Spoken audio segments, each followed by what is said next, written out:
तपाईहरु सबैलाई स्वागत छ, सम्मान छ। यो लकडाउनको 40 दिन बितेर गयो, 43 दिन भइसकेको छ र आज हाम्रो भेटाघाटा यो लकडाउनको बीचमा भइरहेको छ र म व्यक्तिगत तर्फबाट, एसडीएफ पार्टीको तर्फबाट आज यो कोरोना भाइरस पेन्डेमिकमा मर्नेहरू जो 2,70,000 मान्छेहरू मरिसकेको छ, उहाँहरूको आत्माले शान्ति पाओस् भनेर म श्रद्धाञ्जली चढाउन चाहन्छु, प्रार्थना गर्न चाहन्छु। उहाँहरूको अमूल्य जीवनको अन्त भएको छ।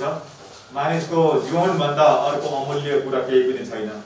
अनि मान्छेको जीवनको मात्रै हामी अधिकारी हौं। अरू यो संसारमा जम्मै अरू कुरा चाहिँ हाम्रो साझेदारी हो। र मान्छेको जीवनभन्दा अर्को कुनै पनि अमूल्य छैन र त्यस्तो अमूल्य जीवन आज 2,70,000 को अन्त भएको छ। झन्डै 40 लाख जति अहिले कोरोना भाइरसको बिमारसँग लडिरहेको छ र उहाँहरूको सबैले स्वास्थ्य लाभ पाओस् भनेर म आज हार्दिक शुभकामना व्यक्त गर्न चाहन्छु। अनि अरू कसैलाई पनि कोरोना भाइरस नलागोस् भनेर म कामना गर्न चाहन्छु। अनि हाम्रो सिक्किममा आजसम्म कोरोना भाइरस आएको छैन र कहिले नआओस् भनेर म सिक्किमको देवी देवता, ईश्वर, प्रभु परमात्मासँग प्रार्थना गर्न चाहन्छु। हामी सबैलाई सिक्किमको देवी देवताले रक्षा गरोस् अनि सबै पत्रकार महोदयले रक्षा गरोस् र तपाईहरुको अमूल्य जीवनको सुरक्षा होस् भन्ने म हार्दिक शुभकामना व्यक्त गर्न चाहन्छु। अनि अहिलेसम्म सिक्किममा कोरोना भाइरस नआएकोमा म सिक्किमका महामहिम राज्यपाल महोदयलाई, सिक्किमका सरकारलाई, सिक्किमका ब्युरोक्रेट्सलाई, सिक्किमका जम्मै डाक्टर साहबहरूलाई, जो फ्रन्टलाइन वारियर जति हुनुहुन्छ उहाँहरूलाई म हार्दिक धन्यवाद ज्ञापन गर्न चाहन्छु, बधाई दिन चाहन्छु। अनि सिक्किमका सम्पूर्ण अति आदरणीय जनसमुदायलाई म हार्दिक बधाई दिन चाहन्छु। उहाँहरूले कोरोना भाइरससँग बाँच्नको लागि भारत सरकारले जुन डाइरेक्सन दिएको छ, क्राइटेरिया फिक्स गरेको छ अथवा WHO ले जुन क्राइटेरिया फिक्स गरेको छ त्यसलाई पालन गरेर सोशल डिस्टेन्सिङ मेन्टेन गरेर साथै अरू कुराहरू जो स्वास्थ्य कोरोना भाइरस बाँच्नको लागि जुन चाहिँ उपायहरू अपनाउनु पर्छ ती जम्मै अपनाएर अहिलेसम्म सिक्किममा कोरोना भाइरस आएको छैन र अहिलेसम्म सिक्किमभित्र एउटै पनि त्यस्तो केस भेटेको छैन। त्यसको लागि म सम्पूर्ण सिक्किमेली जनतालाई हार्दिक बधाई दिन चाहन्छु। अनि सम्पूर्ण सिक्किमेली जनताले यसरी नै आफूलाई जोगाउने काममा लाग्ने म हार्दिक आह्वान पनि गर्न चाहन्छु। अनि एसडीएफ पार्टीका सबै मेरा नेतृत्व पंक्तिका साथीहरू, मेरा सहोदर साथीहरू, पार्टीका जम्मै कार्यकर्ता, मेरा सहयोद्धाहरूलाई पनि म यहाँबाट हार्दिक धन्यवाद दिन चाहन्छु। उहाँहरूले यस आपद विपदको घडीमा सिक्किममा जनतालाई कोरोना भाइरस प्रति सचेत दिलाएर कसरी कोरोना भाइरस बच्न सकिन्छ भन्ने कुराहरूमा उहाँले रात दिन एक गरेर सिक्किमे जनतालाई सचेतता दिलाएको छ र यस्ता काम गर्नुभएकोमा उहाँलाई म हार्दिक बधाई ज्ञापन गर्न चाहन्छु। अनि एसडीएफ पार्टीको तर्फबाट म सारा सिक्किमे जनतालाई साथी राखेर म यहाँ जति कुराहरू छ सिक्किम र सिक्किमे जनताकै ज्यानको सुरक्षाका लागि सुझावहरू सरकारलाई म राख्न चाहन्छु। अनि सिक्किम र सिक्किमे जनताको ज्यानको सुरक्षाका लागि एसडीएफ पार्टीले सरकारलाई पुरा सहयोग गर्ने म यहाँ जनताको सामनेमा म वचन दिन चाहन्छु। आज आपदको घडी छ। यस समयमा हामीले एकअर्कालाई दोषारोपण नगरेर आजको यो जो आपद छ महामारीको यसलाई राष्ट्रियकरण नगरेर यसलाई मानवीकरण, जीवनीकरण गर्ने हाम्रो एसडीएफ पार्टीले निर्णय लिएको छ र हाम्रो उद्देश्य भनेको हाम्रो सिक्किमे जनताको अमूल्य ज्यानको सुरक्षा हुनुपर्छ। अनि त्यसका लागि एसडीएफ पार्टीले सिक्किम सरकारलाई पुरा हामी सहयोग गर्छौं, डाक्टर्सहरूलाई सहयोग गर्छौं र भारत सरकारलाई पुरा सहयोग गर्ने हाम्रो पार्टीले निर्णय लिएको छ। र यो यस प्रेस मिटको माध्यमबाट म वचन दिन चाहन्छु। आज 40 दिनको जुन लकडाउनको समय थियो, त्यति बेला सिक्किम सरकारले यो कोरोना भाइरस महामारीसँग लड्नको लागि जति प्लानिङ गर्नु पर्थ्यो त्यसमा सरकारले प्लानिङहरू गर्नमा विफल भएको छ र त्यसमा म सुझाव राख्न चाहन्छु सिक्किम सरकारले त्यसमाथि ध्यान दिनुपर्छ। किनभने सिक्किम चाहिँ रेड जोनको बिचमा छ। न्यू जलपाइगुडी अथवा सिलगढी, दार्जिलिङ, कालिम्पोङ रेड जोनमा छ र त्यसले गर्दाखेरि सिक्किम चाहिँ एकदमै कोरोना भाइरसको यो पेन्डेमिक यहाँ पर फैलिने अथवा स्प्रेड हुने एकदमै डर छ र एकदमै यो भर्नेलेबल यो जग्गा हो। त्यसकारण यो कुरालाई ध्यानमा राखेर हाम्रो सरकारले पुरा यसमाथि प्रिभेन्टिभ मेजरमा काम गर्नु बहुत जरुरी छ र यसमा सिक्किम सरकारले जति पनि सिलगढीबाट आउने खाद्य सामग्रीहरू छ, सामानहरू छ, त्यसलाई डिसइन्फेक्ट गरेर मात्रै ल्याउने बन्दोबस्त मिलाउनुपर्छ। अहिले खालि ड्राइभर र गाडीलाई मात्रै डिसइन्फेक्ट गरिँदैछ तर सामग्रीहरूले गरिएको छैन र यसमाथि सरकारले तुरुन्तै डिसइन्फेक्ट गर्ने कामहरू गर्नु बहुतै जरुरी छ। अर्को कुरा छ, अहिले भारत सरकारको निर्णय अनुसार सारा भारतमा 1 करोड भन्दा ज्यादा मान्छेहरूको आउट जाउट हुँदैछ, अन्डर ट्रान्जिट छ। त्यसमै सिक्किममा पनि कम्तीको पनि 10,000 मान्छे सिक्किममा बाहिरबाट मान्छेहरू आउने सम्भावना छ। जो बाहिर पढ्ने विद्यार्थीहरू छ, बाहिर काम गर्ने हाम्रो सिक्किमका भाइ बहिनी छ अथवा बाहिर नोकरी गर्ने हाम्रो सिक्किमका भाइ बहिनीहरू छ र उनीहरू सिक्किममा अब आउँछन् उहाँहरू जति आउँदैछन् जम्मै रेड जोनबाट आउँदैछन्। मुम्बईबाट आउँदैछन्, गुजरातबाट आउँदैछन्, कलकत्ताबाट आउँदैछन्, सिलगढीबाट आउँदैछन्, दिल्लीबाट आउँदैछन्, साउथ इन्डियाबाट आउँदैछन्, राजस्थानबाट आउँदैछन्, कोटाबाट आउँदैछन्।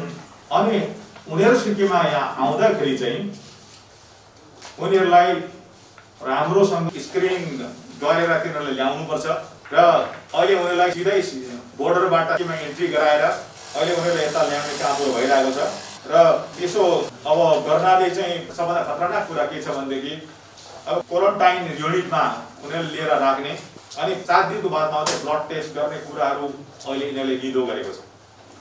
त्यसो गर्दाखेरि चाहिँ उनीहरूले ल्याएर 7 दिन बादमा उनीहरूलाई ब्लड टेस्ट गर्दाखेरि चाहिँ यदि कोरोना भाइरस इन्फेक्टेड कोही पनि मान्छे त्यो क्वारेन्टाइन युनिटमा यदि पर्यो भनेदेखि चाहिँ त्यहाँ गएर भेट्न जाने मान्छेहरू जति छ या ती मान्छेहरू बाहिर गयो भनेदेखि या त त्यो क्वारेन्टाइन युनिटमा बस्ने जति पनि मान्छेहरू छ सबलाई त्यो चाहिँ सर्ने, स्प्रेड हुने चाहिँ पुरा सम्भावना छ।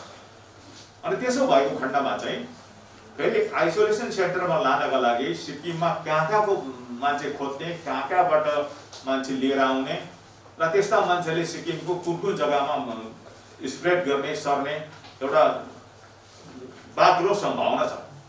त्यसकारण यसमाथि सरकारलाई मेरो सुझाव छ र यसमाथि चाहिँ एकदमै सरकारले डाक्टरहरूसँग सल्लाह गरेर कसरी हुन्छ कि यस्तो खालको आपद सिक्किममा नहोस् र रक्षात्मक कदमहरू सरकारले तुरुन्तै चाल्नु जरुरी छ ताकि कोही पनि हाम्रो मान्छेहरूलाई कोरोना भाइरस नलागोस् अनि कोही लागेको छ भने त्यो स्प्रेड नहोस् भन्ने चाहिँ हाम्रो पार्टीको तर्फबाट हाम्रो सुझाव छ।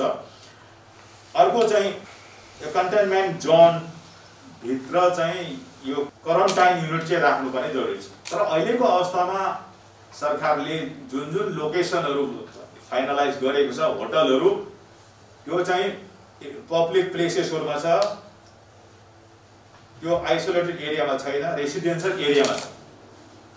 अनि यो चाहिँ भारत सरकारको कन्टेनमेन्ट जोनको पोलिसीदेखि बाहिरको कुरा हो। त्यसैले भारत सरकारको जुन चाहिँ कन्टेनमेन्ट जोनको पोलिसी भारत सरकारले एडप्ट गरेको छ, बनाएको छ, त्यस अनुसारै सिक्किम सरकारले पनि यहाँ फैसला गरिदियो भनेदेखि चाहिँ हाम्रो सिक्किमको जनताको ज्यान मालको सुरक्षा हुने थियो। तर अहिले जति पनि यो क्वारेन्टाइन युनिटहरू बनाइएको छ जहाँ बस्तीमा, अगर त्यसलाई त्यही नै राख्ने भनेदेखि त्यसलाई चाहिँ क्वारेन्टाइन जोनको रूपमा पुरा त्यो बस्तीलाई नै, त्यो रेसिडेन्सियल एरियालाई नै डिक्लेयर गर्नुपर्ने हुन्छ। र त्यसो गर्यो भनेदेखि चाहिँ अब त्यहाँको मान्छेलाई पनि आपत पर्ने। त्यस कारणले सबैभन्दा राम्रो उपाय, सबैलाई फाइदा हुने कुरा छ, यसको यो क्वारेन्टाइन युनिट चाहिँ रिलोकेट गर्नुपर्छ र एकदमै आइसोलेटेड प्लेसमा जहाँ चाहिँ बस्ती छैन, बस्तीदेखि टाढा त्यस्तो खालको एकान्त ठाउँमा चाहिँ लगेर क्वारेन्टाइन युनिट सेन्टर बनायो भने सबभन्दा राम्रो हुन्छ। त्यो सरकारलाई म सुझाव दिन चाहन्छु। र अर्को छ स्क्रिनिङ मेसिन अथवा यो ट्रुनेट मेसिन, जो चाहिँ गान्तोकमा 4 वटा लगाएको छ। जब यो 4 तारिक अप्रेलमा नै लाउनु भन्ने भारत सरकारको फैसला भएको हो, तर 25 दिन बादमा चाहिँ सिक्किममा खालि 4 वटा अहिले लगाइएको छ। र यसैबाट स्पष्ट हुन्छ कि वर्तमान सरकारले यस्तो खालको कोरोना भाइरस जस्तो पेन्डेमिकलाई पनि जति सिरियसनेसको साथमा काम गर्नु पर्थ्यो त्यसरी उहाँहरूले काम नगरेर यसलाई क्याजुअली लिएको यसबाट प्रमाण हुन्छ। र यसमाथि सरकारले फेरि गम्भीरतापूर्वक लिएर अब यसलाई सुधार गर्ने म यहाँदेखि सुझाव दिन चाहन्छु। अनि सिक्किमको जम्मै पिएचएससी सम्ममा यो स्क्रिनिङ मेसिन अथवा ट्रुनेट मेसिन चाहिँ राख्नुपर्छ भन्ने यहाँबाट म सुझाव दिन चाहन्छु। अर्को छ यसमाथि चाहिँ लाइन डिपार्टमेन्टले, हेल्थ डिपार्टमेन्टले चाहिँ पुरा काम गर्ने र यसमाथि हेल्थ डिपार्टमेन्टले ध्यान दिने, हेल्थ डिपार्टमेन्टले मेरो सुझाव छ। अनि हेल्थ एडभाइजरी कमिटी र फाइनेन्सियल एडभाइजरी कमिटी तुरुन्तै बनाउनुपर्छ। यो भारत सरकारको फैसला हो र अहिलेसम्म सिक्किममा बनाएको छैन। र हेल्थ एडभाइजरी कमिटी बनाएर यो कोरोना भाइरसमाथि कसरी यसलाई रोक्न पर्ने, यसको कसरी ट्रिटमेन्ट गर्नुपर्ने, यसबाट कसरी हाम्रो मान्छेले बचाउन सकिन्छ जस्ता कुराहरूमाथि यो हेल्थ एडभाइजरी कमिटीले चाहिँ सरकारलाई सुझाव दिने काम गर्नुपर्छ। र त्यो काम अहिले सिक्किममा भएको छैन र यसमाथि म यहाँ जानकारी दिन चाहन्छु। अर्को कोभिड-19 टेस्टिङ ल्याब सिक्किममा अहिलेसम्म स्थापना भएको छ र यो भारत सरकारको फैसला हो। भारत सरकारले यहाँ जोइन्ट सेक्रेटरी पठायो, भारत सरकारबाट आएको थियो कि कोभिड-19 को टेस्टिङ ल्याब इस्टाब्लिस गर्नको लागि, सपोर्ट गर्नको लागि, सहयोग गर्नको लागि आएको थियो। र पनि सिक्किममा चाहिँ कोरोना भाइरस टेस्टिङ ल्याब स्थापना भएन। आज हाम्रो देशमा कोरोना भाइरस टेस्टिङ ल्याब नभएको स्टेट चाहिँ भारतमा मात्रै होइन, विश्वमा नै सिक्किम मात्रै हो। अहिले कोरोना भाइरस टेस्टिङ ल्याबलाई हेर्यो भनेदेखि प्रिपेयर्डनेस हेर्यो भने सिक्किम चाहिँ विश्वमा नै सबभन्दा बटममा छ, सबभन्दा तल छ। आज एसियामा कोरोना भाइरसको प्रिपेयर्डनेसमा हाम्रो इन्डिया 5 नम्बर बटममा छ भने सिक्किम त विश्वमै सबभन्दा बटममा छ। अनि यो चाहिँ सिक्किम र सिक्किमे जनताको ज्यानसँग खेल्ने कुरा हो। यो संवेदना शून्य सरकार हो र यस्तो खालको काम चाहिँ अहिले भइरहेको छ र यसमाथि चाहिँ सम्पूर्ण सिक्किमे जनताले पनि यसमा सोच्ने तपाईलाई म आह्वान गर्न चाहन्छु। र अर्को छ विद्यार्थी स्टुडेन्टहरू अहिले सारा भारतदेखि सिक्किममा आउन चाहन्छ। उहाँहरूलाई हाम्रो स्वागत छ, छिटो उहाँहरू सिक्किम आउन सकोस् हाम्रो विद्यार्थीहरू र सरकारले झट्टै सिक्किममा ल्याउनुपर्छ। तर अहिले सरकारले कोटाबाट जुन प्रकारले पिक एन्ड चोइस गरेर विद्यार्थीहरू ल्यायो र त्यहाँ 6 जना गरिबका नानीहरूलाई छोडेर आए। यो एकदमै ठुलो अन्याय हो। अनि यस्तो कामहरू अहिले सरकारबाट भइरहेको छ। अनि सबैलाई थाहा भएको कुरा हो कि अहिले कुनै पनि स्टेटबाट विद्यार्थीहरूलाई या त कोही पनि काम गर्ने मान्छे सिक्किमको या त इन्डियाको कहीँको पनि मान्छेहरू जहाँ अहिले उहाँहरू रोकिएर बसेको छ र त्यसलाई चाहिँ आफ्नो स्टेटमा जानु पर्यो भनेदेखि चाहिँ दुईटा स्टेटको बिचमा सरसल्लाह गरेर अनि त्यस स्टेटले डक्टरले जचाइ ओरिकन त्यो कोरोना भाइरस छैन भन्ने पुरा प्रमाण भएपछि मात्रै उनीहरूलाई जुन स्टेटमा जान जान्छ जाने बन्दोबस्त मिलाउने कुरा। र त्यसो गर्नु कारण के हो भनेदेखि कोरोना भाइरस चाहिँ कुनै पनि स्टेटमा चाहिँ नसरोस्, स्प्रेड नहोस् भन्ने नै हो।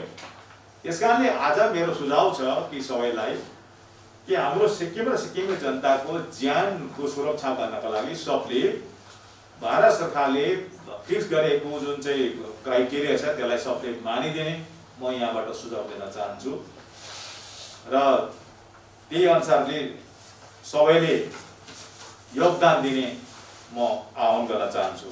अर्को चाहिँ हाम्रो विद्यार्थीहरू सारा भारतको जुन जुन प्रदेशमा अहिले हुनुहुन्छ, अब त्यहाँबाट हाम्रो विद्यार्थीहरूलाई चाहिँ यहाँ सिक्किममा आउँदाखेरि अब पुरा ट्रेनभरि हुँदैन, कम्ती हाम्रो सङ्ख्या भएकोले गर्दाखेरि। त्यस कारणले सिक्किम सरकारलाई मेरो सुझाव छ कि नर्थ इस्टको ट्रेनमा सिक्किमको पनि विद्यार्थीहरूलाई मिलाएर ल्याउने एउटा भारत सरकारसँग कुराकानी गरेर त्यस्तो खालको बन्दोबस्त मिलायो भनेदेखि हाम्रो विद्यार्थीहरू अथवा काम गर्ने जति पनि सिक्किमको भाइ बहिनीहरू छ उहाँहरू सिक्किममा ल्याउन सबभन्दा सजिलो हुन्छ। त्यो पनि म यहाँ जानकारी दिन चाहन्छु र सुझाव दिन चाहन्छु। अर्को कुरा, अहिले वर्तमान सरकारले बजेट छैन, पैसा छैन जस्ता कुराहरू भएको पेपरहरूमा अथवा उहाँहरूको प्रेस कन्फरेन्सबाट म चाल पाइरहेको छु। भारत सरकारले 1,70,000 करोड रुपियाँ आज यो पेन्डेमिकको लागि पैसा वितरण गरिसकेको छ। यो सबैलाई थाहा भएको कुरा हो। अनि भारतको सबै राज्यहरूले आफ्नो राज्यमा आफ्नो राज्य कोषबाट स्टेट बजेटबाट यो समस्याको लागि चाहिँ पैसाहरू वितरण गरिसकेको छ। यो सबैलाई थाहा भएको कुरा हो र त्यसरी आफ्नो बजेटमा प्रोभिजन राखेको छ। जस्तै केरलाले 20,000 करोड रुपियाँ एउटा इकोनोमिक प्याकेज नै बनाएर कोरोना भाइरससँग लड्नका लागि, कोरोना भाइरसको यो महामारीबाट जनतालाई बचाउनको लागि 20,000 करोड रुपियाँ मार्च महिनामा स्याङ्सन गरेको छ। अनि त्यसरी नै कर्नाटक गभर्नमेन्टले 1610 करोड पैसा हालमै स्याङ्सन गरेको छ र प्रत्येक स्टेटले आफ्नो बजेटबाट पैसा खर्च गर्दैछ, आफ्नो बजेटमा प्रोभिजन राखेको छ, आफ्नो बजेटमा छुट्याएको छ कोरोना भाइरसको ट्रिटमेन्टको लागि। तर सिक्किम सरकारले एकै पैसा पनि कोरोना भाइरसको बिमारीको लागि चाहिँ बजेटमा पैसा छुट्याएको छैन।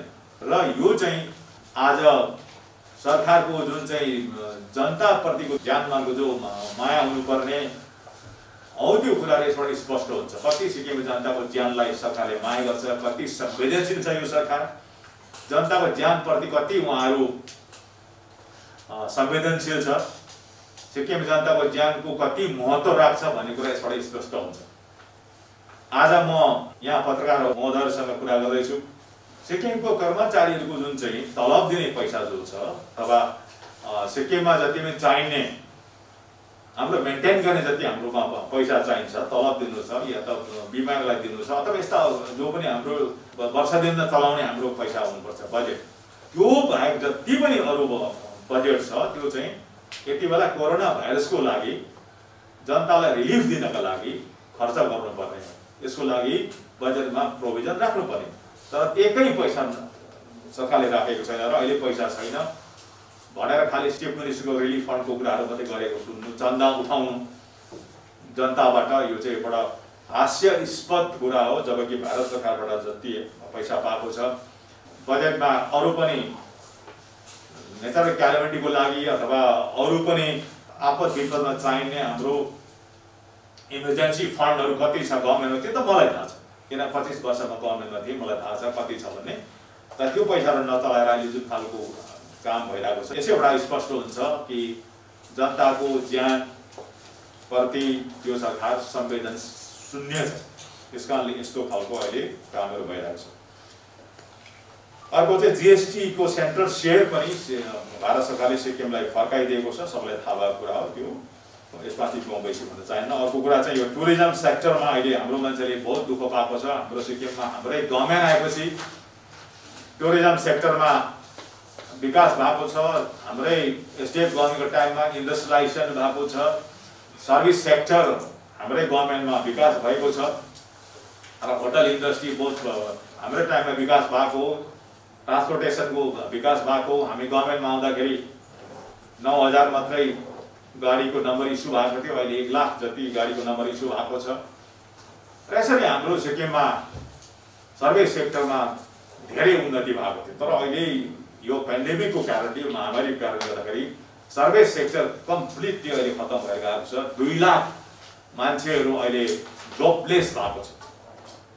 अहिले काम बिनाको 2 लाख मान्छेहरू भएको छ। 2 लाख मान्छेको काम छुटेको छ र त्यो जम्मै काम छुटेको जति ड्राइभर होस् कि अथवा सर्भिस सेक्टरमा काम गर्ने वर्किङ क्लासको मान्छे कोही पनि होस् कि स्किल वर्कर होस् कि कोही पनि क्याजुअल वर्कर होस् कि या सेल्स गर्ल्स होस्, सेल्स बोइज होस् या कोही पनि वर्किङ क्लासको मान्छे होस्, उसलाई चाहिँ सरकारले यो लकडाउनको समय भरि कमसे कम पनि महिनामा 10,000 रुपियाँ उहाँलाई रिलिफ दिनुपर्छ ताकि उहाँको घर चलोस्, ड्राइभरको पनि घर चलोस्, हाम्रो वर्किङ क्लासको मान्छेको घर चलोस्। 10,000 रुपियाँ कम्पेन्सेसन दिनुपर्छ। अनि त्यसरी नै हाम्रो जति पनि हाम्रो गाउँले जनता छ, हाम्रो गाउँले जनता एग्रिकल्चरिस्ट छ, फ्लोरिकल्चरिस्ट छ, एनिमल हस्पिटलमा काम गर्ने छ, उहाँहरूलाई पनि भारत सरकारको जुन चाहिँ रिलिफ अनुसार जति उहाँको क्रप ड्यामेज छ, त्यो उहाँको जति पनि नोक्सान भएको छ त्यो अनुसारको उहाँले पनि कम्पेन्सेसन पाउनुपर्छ, दिनुपर्छ, जुन चाहिँ सरकारको त्यो पोलिसीभित्र भएको कुरा हो। र डिजास्टर म्यानेजमेन्टको एक्ट अनुसार उहाँको त्यो राइट छ, त्यो अनुसार जम्मै कम्पेन्सेसन पनि सरकारले तुरुन्तै दिनुपर्छ ताकि हाम्रो सिक्किमे जनताको चुला जलोस्, कोही पनि यहाँ भोकले नमरोस्। त्यो म जानकारी दिन चाहन्छु। अनि उनीहरूलाई चाहिने जति पनि फुड ग्रेन्स छ त्यो सब कुछ सरकारले प्रोभाइड गर्नुपर्छ, जसको लागि भारत सरकारले सारा भारतमा रिलिफ फन्ड स्टेटलाई पठाएको छ। अनि जम्मै हाम्रो होटेलियर छ, ट्रेडर्स छ, ड्राइभर छ, एग्रिकल्चरिस्ट छ, हर्टिकल्चरिस्ट छ, एनिमल हस्पिटलमा काम गर्ने मान्छेहरू छ र सबै क्षेत्रमा जति काम वर्किङ क्लासको मान्छेहरूलाई पनि त्यसरी नै सबैलाई कम्पनसेसन दिनुपर्छ, रिलिफ दिनुपर्छ, जसको अहिले जब छैन। अनि लाइट भेहिकलको मालिकलाई 10,000 रुपियाँ र हेभी भेहिकलको मालिकलाई 20,000 रुपियाँ चाहिँ महिनामा कम्पनसेसन गभर्नमेन्टले दिनुपर्छ। र त्यो पनि सुझाव म सरकारलाई राख्न चाहन्छु। र अर्को चाहिँ हाम्रो फ्रन्ट लाइन वारियरहरू जति सिक्किममा छन् अहिले, डक्टर्स, हेल्थ वर्कर्स, नर्सेसहरू, पुलिस विभागको जम्मै कर्मचारीहरू, अनि जम्मै इलेक्ट्रिसियनहरू, वाटर फिल्टरहरू, अथवा हाम्रो सिक्किमको पत्रकारहरू,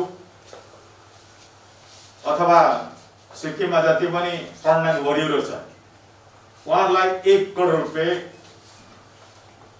लाइफ इन्सुरेन्स दिनुपर्छ। अनि जसले अहिले यो लकडाउनको टाइममा ड्युटी गर्दैछ उहाँहरूलाई चाहिँ डबल सेलेरी दिनुपर्छ। त्यो पनि म सरकारलाई सुझाव राख्न चाहन्छु, जुन कुरा मैले अहिले महामहिम राज्यपाल महोदयलाई पनि सल्लाह दिएर आएको छु। अर्को प्राइभेट इन्डस्ट्री, फार्मास्युटिकल्स युनिटमा काम गर्ने, मणिपालमा काम गर्ने जति पनि अहिले वर्कर्सहरूले गर्दैछ, इम्प्लोइजहरूले, उहाँहरूलाई पनि काम गर्नेहरूलाई लकडाउनको पिरियडमा डबल सेलेरी दिनुपर्छ। त्यो पनि म यहाँ सुझाव राख्न चाहन्छु। अनि हाम्रो सिक्किमको जति पनि ब्याङ्कबाट लोन लिने लोनीहरू छ, स्टार्टअपको लोनीहरू छ, चिफ मिनिस्टर सेल्फ इम्प्लोइमेन्ट स्किमको कति लोनीहरू होला, उनीहरूलाई मोरेटोरियम दिनुपर्छ, इन्ट्रेस्ट एक्जाम्सन दिनुपर्छ। अनि chief minister self employment scheme साथै स्टार्टअपमा लोन लिने जति छ उहाँहरूलाई चाहिँ लोनै माफ दिनुपर्छ। यो पनि यहाँ सुझाव राख्न चाहन्छु। अर्को कुरा चाहिँ आज पत्रकार महोदयको माध्यमबाट सारा सिक्किममा यो सन्देश जाओस्, सरकारमा पनि जाओस्, अहिले कोरोना भाइरसको जुन चाहिँ डाइरेक्ट इफेक्ट मान्छेको जीवनमाथि परेको छ, लागे पनि जाने सबैलाई डर छ। तर कोरोना भाइरसको चाहिँ बिमारको बादमा चेन रिएक्सन हुन्छ। पहिला त मान्छेको ज्यानै लिन्छ, त्यसको बादमा सारा संसारमै फेमिन आउँछ, हनिकाल लाग्छ, भोकले मान्छे मर्छ, त्यसको बादमा अर्को फेरि थटमा चाहिँ डिप्रेसनमा परेर मान्छेहरू मर्छ। यसको चेन रिएक्सन हुन्छ। त्यसकारण यो चेन रिएक्सन इफेक्ट हुन्छ, यसको प्रभाव हुन्छ। अनि त्यसबाट चाहिँ हाम्रो समाजलाई बचाउनु बहुतै जरुरी छ। त्यसकारणले सम्पूर्ण सिक्किमे जनतालाई म यहाँबाट आह्वान गर्न चाहन्छु कि सरकारले नै बचाउने भएदेखि अमेरिकामा त्यस्तो हालत नहुनु पर्ने। त्यसकारण सरकारको काम भनेको चाहिँ अहिले गर्नुपर्ने कुराहरू भनेको अहिले चाहिने जति पनि अब टेस्टिङ ल्याबहरू दिनुपर्ने कुरा, दबाई पानी दिनुपर्ने कुरा, डक्टर्स सिस्टरहरूलाई PPEहरू दिनुपर्ने कुरा, त्यस्तो खालको कुराहरू गभर्मेन्टले गर्नु पर्यो। रिलिफ दिनुपर्ने कामहरू गर्नु पर्यो अथवा जनतालाई सपोर्ट गर्नु पर्यो सरकारले। सरकारको काम थियो, तर त्यही काममा पनि आज सरकार टोटली फेल भएको छ र 40 दिनको लकडाउनको समयमा कुनै प्रकारको प्लानिङ गर्न सकेको छैन। अहिले एकदमै पोलिटिकलाइज मात्रै भइरहेको छ। गाउँमा जति रिलिफ भारत सरकारले दिएको रिलिफ पनि पार्टी हेरेर अहिले वितरण गर्ने कामहरू गरिरहेको छ। अहिले पञ्चायतलाई साथमा नलिएर आज लाइन डिपार्टमेन्टलाई वितरण गर्ने काममा नलगाएर चाहिँ अहिले पार्टीको मान्छेहरूले वितरण गरिरहेको छ। पार्टीको मान्छेले यहाँ पोलिटिकलाइज गरेर अहिले वितरण गरिरहेको छ। पार्टीको मान्छेले दोकान थापिरहेको छ र सही प्रकारको आज वितरण भएको छ। अनि यो खालको आज यस्तो आपद विपदमा यस्तो खालको राजनीतिकरण भइरहेको छ। त्यसकारणले यति बेला हामी सबले पार्टीहरू सबै नगरेर हामीले कसरी हुन्छ जनतामा सेवा र सुरक्षा पुर्याउनु पर्ने, त्यसको लागि हामीले काम गर्नुपर्ने हो र त्यो चाहिँ अहिले भएको छैन। त्यसकारणले म सिक्किमे जनतालाई म आह्वान गर्न चाहन्छु कि अब जनताले आफ्नो ज्यानलाई बचाउनका लागि सबैले आफ्नो सुरक्षा सबैले गर्नुपर्छ। सोसियल डिस्टेन्सिङ मेन्टेन गर्नुपर्छ र हेल्थ डिपार्टमेन्टले जुन चाहिँ सन्देशहरू दिएको छ कसरी हामीले बाँच्न सक्छौँ, हाम्रो पार्टीको तर्फबाट हामीले सन्देश दिएका छौँ, सुझाव दिएका छौँ, त्यो अनुसारले सबैले आफूलाई बचाउने तपाईँलाई म आह्वान गर्न चाहन्छु। र अर्को कुरा चाहिँ युवा भाइ बहिनीहरूलाई मेरो बिन्ती छ, युवा भाइ बहिनीहरूले पनि आफूलाई बचाउनु पर्छ र सबैभन्दा चाहिँ 60 वर्षदेखि माथि पुगेको आमबाउलाई अनि बिमारीहरूलाई चाहिँ यो कोरोना भाइरसबाट चाहिँ बचाउनु जरुरी छ। किनभने सबैभन्दा साह्रो यसको प्रभाव चाहिँ हाम्रो बिमारीहरूलाई पर्छ अनि बुढाबुढीलाई पर्छ। त्यसकारणले युवाहरूले पुरा ध्यान दिने म तपाईहरुलाई आह्वान गर्न चाहन्छु र त्यसरी तपाईहरु सबैले ध्यान दिनुपर्छ। मान्छे नमरोस् भन्ने हो, हाम्रो सिक्किमे जनतालाई बचाऊ भन्ने हो, आफूलाई बचाऊ भन्ने हो। त्यसकारण तपाईहरुलाई पनि यो चाहिने कुरा हो कि अब यो पर्सनल प्रोटेक्सन इक्विपमेन्ट छ डक्टरले लाउनुहुन्छ, या त हामी यो लाउँदैछौँ मास्क, यो चाहिँ डेली युज गरेर डेली फ्याँक्ने कुरा तपाईहरु सबैलाई थाहा छ।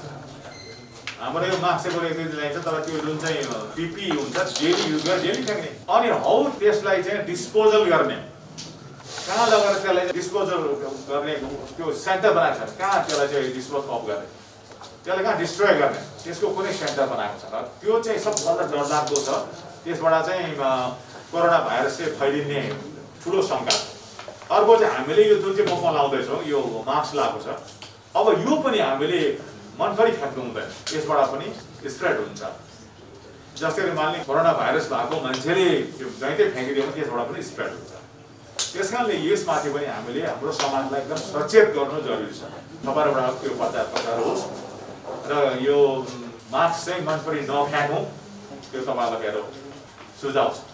अनि यो कोरोना भाइरसबाट हाम्रो सिक्किमलाई बचाउनुपर्छ र त्यसको लागि तपाईहरु सबैले काम गरिदिने म आह्वान गर्न चाहन्छु। धन्यवाद।